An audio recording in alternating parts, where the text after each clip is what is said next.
Last month, at 4800 San Jacinto in Houston, Texas, this man refused to take a step. For the past year, he's been virtually incarcerated in this country.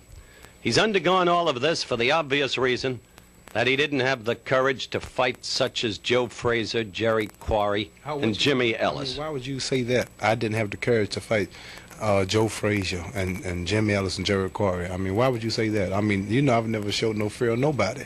And why would you, as many times as you have came to my fights, knowing you had money bet on other people, I beat them. I mean, why would you, seriously, I mean, why would you sit here on television and talk about me being afraid of Jerry Quarry or Joe Frazier? I mean, that's wrong. I mean, we just don't get along no kind of way.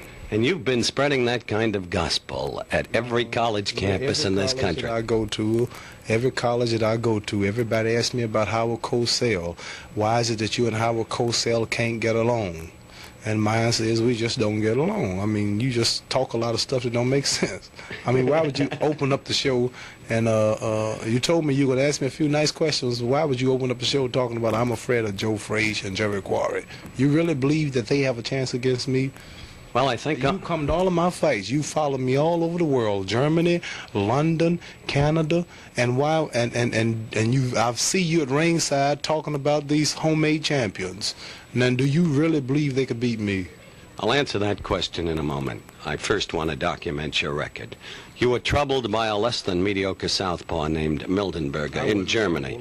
You showed me nothing against Chavallo, relying upon the fact that he gave you water on the knees with low blow upon. You've never seen me hurt or beat. What you mean I didn't show you nothing? That's the kind of appreciation I get from you coming all over the world. The company wouldn't pay your way to these countries for nothing. If I wasn't fighting so regular, you wouldn't have gotten to see the world. And now you're going to down me because I'm not fighting and talk about I got trouble with these boys. I beat those boys easy. Now, wait a minute.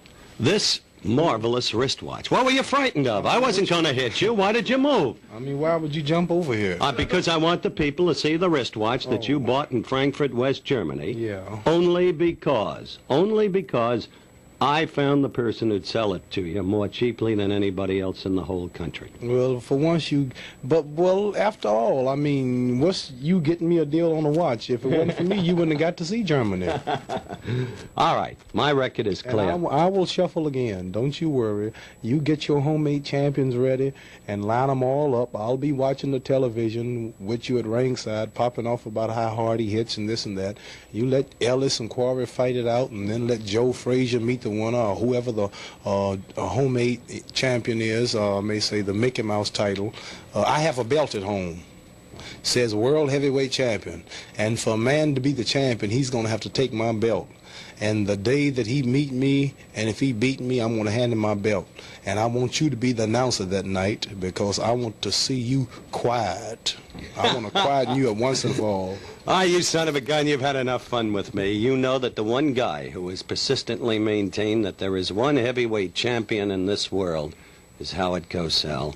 And I have said repeatedly that you could beat all of these guys. But you make a lot of cracks. I mean, you just said I had a lot of trouble with these boys, and you're talking about me getting out of boxing in time to duck Frazier and this and that, and I don't know what you're going to do. Mm-hmm.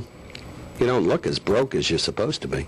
No, what you mean, broke? Everybody says you're broke. You got no money. You gave it all to Elijah Muhammad. No, how could I give it to Elijah Muhammad? I mean, the government, the American government, took 90% of all of my money before I got it. You know that Lowell Sponsoring Group had that deal called the Joe Louis tax law. The fact of the matter is, the thing you've missed most over the past year were the steady vocal sparring sessions that we enjoyed on Wide World of Sports. Well, we had a lot of fun, but let's let the other boys have a chance and build some more contenders. After beating Zora Foley, you know, no one was left for me to fight. So I think even if I was still fighting, it would have been good for me to step aside for 2 years and let them fight it out to see who deserves the honor to fight me. It's been fun. We've missed it. Well, things make it better soon. One more shuffle. Well, if I do the shuffle, you might have to scuffle.